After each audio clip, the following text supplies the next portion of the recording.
안녕하세요. 크립토 노마드입니다. 우크라이나 리스크가 전 세계 자본시장을 뒤흔들고 있습니다. 암호화폐 시장이 어수선한 것은 물론 코스피 역시 2700선이 붕괴되면서 금융시장의 충격을 확인하고 있습니다. 현재 세계 자본시장을 둘러싸고 있는 외부 충격 요인은 인플레이션으로 인한 금리 인상 우려와 우크라이나 사태입니다. 하필 이것들이 동시에 들이닥치면서 개미 투자자들은 이러지도 저러지도 못한 채 걱정에 휩싸이게 됐습니다. 일단 2월 16일이 글로벌 금융시장에 있어서 꽤 의미 있는 변동성이 발생할 수도 있는 그런 시기가 될 것으로 지목되고 있습니다. 연준의 1월 FOMC 회의 의사록이 공개되는 것을 비롯해서 인플레이션과 금리 인상, 관련된 미국과 중국의 경제 지표들이 잇따라서 발표가 됩니다. FOMC 회의록의 조기 양적 긴축과 관련된 좀 더 디테일한 내용이 공개될 경우에 한 번 더 의사록 쇼크가 현실화될 가능성도 존재합니다. 우크라이나 리스크 역시 2월 16일에 의미 있는 분위기 변화가 나올 수 있는 시점으로 지목됐습니다. 2월 16일에 러시아가 우크라이나 침공을 하게 될 것이다. 이 같은 보도가 나온 상태여서 이번 우크라이나 리스크가 분기점을 맞이하게 될 가능성이 상당히 높습니다. 국지전 수준이 될지 아니면 진짜 전쟁으로 확전이 될지 아니다 이러다 그냥 별일 없이 넘어갈지 상황에 따라서 세계 금융시장이 단기적으로 출렁일 수 있는 그런 하루가 될 수도 있습니다.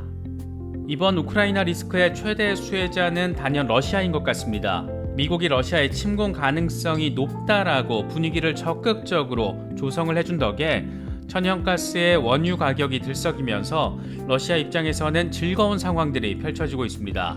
이번 사태를 통해서 가만히 앉아서 가장 재미를 보고 있는 플레이어는 단연 푸틴 대통령인 것 같습니다. 어쩌면 러시아 측은 이번 리스크가 조금 더 장기화되기를 바랄지도 모르겠습니다. 2월 16일 전후로는 동시다발적인 충격이 긍정적으로든 부정적으로든 발생할 수 있는 만큼 이런 부분에 대해서 어쨌든 대비가 필요한 상황으로 보입니다. 캘린더 일정들, 또 예측 가능한 상황과 시나리오들 잘 챙기실 수 있으면 좋을 것 같습니다. 본격적인 시작에 앞서서 좋아요와 구독, 또 알림 설정을 꼭 부탁드리겠습니다. 영상 제작에 아주 큰 도움 된다는 말씀 함께 드립니다. 그럼 시작하겠습니다. 비트코인은 42,000달러 아래로 일시 후퇴한 뒤에 다시 42,000달러 지지 테스트를 벌이고 있는 모습을 보여주고 있습니다. 추세 전환의 1차적인 시그널이 42,000달러 지지 여부인 만큼 과연 지금의 지지 테스트가 어떤 방향성을 갖게 될지 주목도가 높아지고 있습니다. 뉴스 BTC의 경우에는 비트코인이 주요 지지선인 42,500달러가 붕괴된 상황과 관련해서 4만 달러 아래로의 하락 가능성을 제시했습니다. 뉴스 BTC는 비트코인이 주요 지지선인 42,500달러와 100시간 단순이동 평균 아래에서 거래가 되고 있다.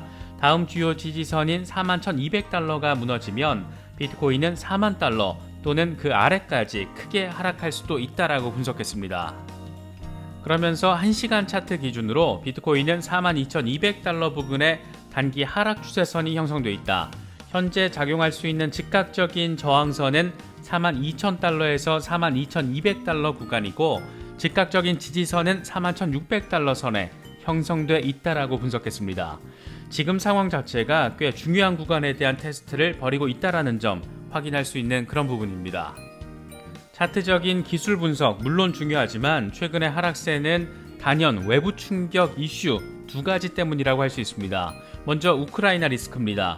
미국 언론을 통해서 러시아의 우크라이나 침공일이 2월 16일로 제시가 되면서 세계의 이목이 집중되고 있습니다. 미국의 정치 전문 미디어 폴리티코는 바이든 대통령이 동맹국 정상들에게 러시아군이 벨라루스 국경을 넘어서 사이버 공격과 미사일 공격을 감행할 수 있고 지상군 공격은 16일에 시작될 가능성이 있다. 이렇게 말한 것으로 보도된 상태입니다. 미국 등 서방 언론들을 중심으로 이렇게 러시아의 우크라이나 침공이 기정사실처럼 보도되고 있는 가운데 중국 관영 미디어 글로벌 타임스는 러시아가 우크라이나 침공을 부인하고 있는데도 미국이 전략적, 경제적 이익을 위해서 위기를 고조시키고 있다라고 주장했습니다.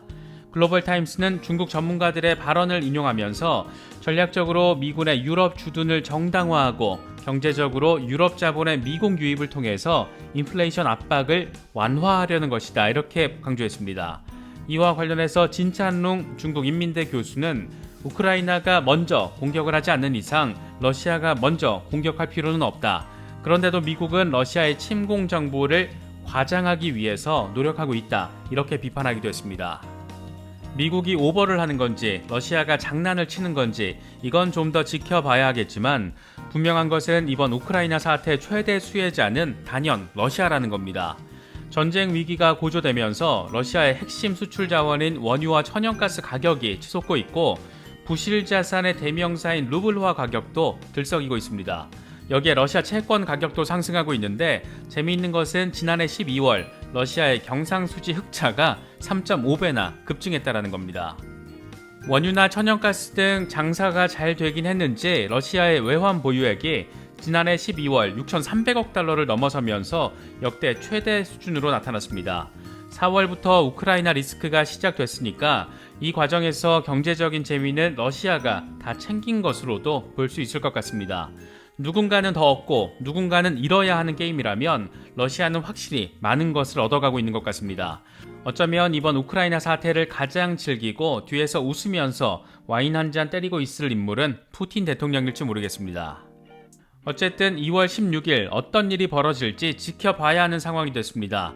러시아가 낮은 수준이라도 국지전을 먼저 때리면서 선제 공격을 할 경우에 전쟁으로 확산될 가능성이 있고 이럴 경우에는 글로벌 금융시장은 단기적으로 폭락할 가능성이 존재합니다. 하지만 유야무야 그냥 지나가 버릴 경우에는 우크라이나 리스크 고조에 대한 불안감은 한층 완화될 가능성이 있습니다. 바이든 대통령이 침공일까지 찍은 마당에 이게 뻥카로 밝혀진다라면 이것 또한 재미있는 상황이 될 것 같습니다. 2월 16일에는 우크라이나 리스크도 문제지만 사실 이날은 미국 인플레이션으로 인한 금리 인상 쇼크가 한 번 더 시장을 흔들 가능성도 존재합니다. 먼저 2월 16일에는 1월 미국 연준의 FOMC 회의록이 공개가 됩니다. 3월 금리 인상 방침, 긴축정책 기조 이런 것들은 이미 공개된 것이고 시장에도 선반영된 그런 부분들이지만 문제는 긴축 기조와 관련된 부분이 좀 더 디테일하게 공개될 경우입니다. 특히 연준의 대표적인 매파 인사로 꼽히면서 요즘 미디어에서 이빨 털기를 꽤나 적극적으로 하고 있는 제임스 블러드 세인트루이스 연은 총재가 이번 주 잇따라서 공개석상에 나설 예정이어서 또 어떤 말들을 털어낼지 관심사가 되고 있습니다. 물론 비둘기파 인사들이라고 가만히 멍 때리고 앉아있는 건 아닙니다. 연준의 비둘기파 중에서도 왕비둘기에 해당하는 메리 데일리 샌프란시스코 연은 총재가 금리 인상 신중론을 적극적으로 피력하고 나서서 주목받고 있습니다. 메리 데일리 총재는 CBS 방송에 출연해서 역사적으로 봤을 때 연준의 갑작스럽고 공격적인 정책은 우리가 달성하고자 하는 성장과 물가에 상당한 불안정한 영향을 미칠 수 있다. 가장 중요한 것은 우리 속도에 맞는 정책을 펼치는 것이고 이건 데이터에 기반해서 결정돼야 한다. 이렇게 주장했습니다. 그녀는 올해 금리 인상이 몇 번이나 이루어질지에 대한 질문에 대해서는 아직 답하기 이르다. 우리는 3월 회의 전에 고용, 일자리 보고서, 인플레이션에 대한 또 다른 보고서를 살펴봐야 한다. 모든 것들이 매우 중요하다. 이렇게 답했습니다. 금리 인상 강도를 정하는 데 있어서 아직 변수가 남아 있다라는 점, 특히 각국 정부를 중심으로 코로나 자체를 풍토병으로 바라보는 관점이 급속하게 확산하고 있는 만큼 물류 대란 완화로 인해서 자연스럽게 인플레이션이 완화될 가능성도 존재한다는 점에서 막연한 공포보다는 메리 데일리 총재 언급처럼 데이터를 좀 더 살펴봐야 하는 상황에 더 가까운 게 아닐까 그런 생각이 들기도 합니다. 2월 15일과 16일에는 캘린더 일정에도 관심을 둘 필요가 있는 그런 시기입니다. 하루 사이로 미국과 중국에서 각각 생산자 물가지수, 소비자 물가지수가 발표가 됩니다. 먼저 2월 15일에는 미국의 1월 생산자 물가지수가 발표됩니다. 생산자 물가지수는 인플레이션의 대부분을 차지하는 소비자 물가 인플레이션의 선행 지표이기 때문에 미국의 3월 금리 인상의 방향성과 강도를 짐작해 볼 수 있는 잣대가 될 수 있습니다. 12월 생산자 물가지수는 전월 대비 상승률은 소폭 하락했지만 전년 동월 대비로는 9.7%나 급증한 것으로 확인된 상태입니다. 현재 시장의 예측치가 9.1%인데 과연 어떤 수준으로 발표될지 주목되고 있습니다. 2월 16일에는 중국의 1월 생산자 물가지수와 소비자 물가지수가 함께 발표되기도 합니다. 일단 중국의 인플레이션 상황은 안정화에 조금 더 가까운 모습을 보이고 있습니다. 12월 생산자 물가지수가 하락세를 보인 것을 비롯해서 상승 조짐을 보이던 소비자 물가도 안정세를 보이고 있어서 경기 둔화 충격을 막으려는 중국 당국 입장에서도 다소 운신의 폭이 마련돼 있다라는 그런 상황으로 분석되고 있습니다.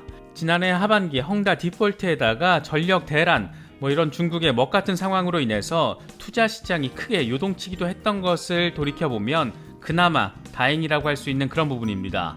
하루 사이에 시장에 충격을 미칠 수 있는 요인들과 시장에 안정을 안길 수 있는 요인들, 복잡하게 얽히고 설켜있는 상황으로 볼 수 있는 만큼 예의주시해야 할 포인트들이 상당히 많은 그런 상황으로 볼 수 있습니다. 자본시장 전반 상황이 이렇게 어둑어둑한 것 같지만 그래도 몇 가지 재미있는 소식들도 있습니다. 이번 미국의 슈퍼볼은 크립토 광고가 대거 포진하면서 크립토 슈퍼볼이라는 말도 나오고 있는데 이게 진짜 영향력이 크긴 큰 것 같습니다. 코인베이스의 슈퍼볼 TV 광고 이후에 1분 만에 코인베이스 접속자 수가 2천만 명을 돌파하면서 웹사이트 접속 장애가 발생하는 일이 벌어졌습니다. 이와 관련해서 코인베이스 측은 슈퍼볼 광고 전에 엔지니어링 팀이 만반의 준비를 했지만 솔직히 이 정도 수치는 꿈에도 생각하지 못했다. 이렇게 웹사이트 마비 사태에 대해서 귀여운 해명을 내놨습니다. 슈퍼볼 광고에는 코인베이스 신규 가입자에게 $15 수준의 비트코인을 무료로 지급하는 프로모션 코드가 포함되면서 이렇게 한바탕 난리가 났던 것으로 볼 수 있는데 30초짜리 광고가 84억 원, 그 값어치는 톡톡히 한 것 같습니다. 싱가포르 정부가 최근 공공장소 크립토 광고를 금지하면서 마치 암호화폐 탄압 정책을 펼치는 것 같은 그런 모습을 보이기도 했지만 역시나 현실은 다른 것 같습니다. 싱가포르 최대 은행이자 정부가 투자한 국영은행 DBS가 올해 안에 개인 대상 디지털 자산 거래 데스크를 출시할 예정이라고 밝혔습니다. 지난해 DBS는 기관을 대상으로 한 디지털 자산 트레이딩 데스크를 출범시켰는데 이걸 개인 대상으로 확대하겠다라는 겁니다. 특히 지금은 전화로만 암호화폐 매매가 가능한데 이걸 온라인과 셀프 거래가 가능하게끔 좀 더 편리한 매매 시스템을 도입하기로 했습니다. 보이는 게 다가 아니다, 이런 점을 새삼 느끼게 해주는 것 같습니다. 인도의 경우에도 암호화폐와 관련된 소식들 끊이지 않고 전해지고 있습니다. 인도 정부는 암호화폐 양도소득의 30% 세율을 적용하기로 했고 4월에 CBDC 출시 계획까지 밝힌 상태입니다. 이와 관련해서 암호화폐 업계 대표자들이 재무부 고위 인사들을 만나서 과세한 일부 수정을 요청한 것으로 전해졌습니다. 코인데스크 보도 내용을 보면 현지 암호화폐 거래소 경영자들은 재무부가 추진하고 있는 원천 징수세는 실제로 도입하기 어렵고 소액 투자자들의 부담이 크다. 이와 별도로 부과되는 양도소득세 세액 부담도 너무 크다. 이 같은 입장을 전한 것으로 나타났습니다. 인도 재무부는 업계 여러 단체들에게 제안서 작성을 요청하면서 의견 수렴 적극적으로 하고 있는 것으로 전해지고 있는데 이렇게 저렇게 논의가 되다가 결국에는 업계 입장도 어느 정도 반영되지 않을까 그렇게 기대가 되는 부분입니다. 각국 정부의 이 같은 움직임들은 올 한 해 암호화폐 산업 전반의 흐름을 관통하는 하나의 트렌드가 될 수밖에 없다라는 점을 시간이 가면 갈수록 더 분명하게 보여주는 것 같습니다. 답답하게 바라보면 한숨만 나올 수 있는 그런 상황이기도 하지만 또 생각하고 고민해 볼 것들, 리서치해야 할 거리들 참 많이 안겨주는 상황들로도 바라볼 수 있을 것 같습니다. 어려운 시기지만 자본시장 전반의 상황들 잘 체크하시면서 시장 대응도 잘 하실 수 있으면 더 좋을 것 같습니다. 이번에 준비한 영상은 여기까지입니다. 영상이 도움이 되셨다면 좋아요와 구독, 또 알림 설정을 꼭 부탁드리겠습니다. 영상 제작에 아주 큰 도움 된다는 말씀 함께 드립니다.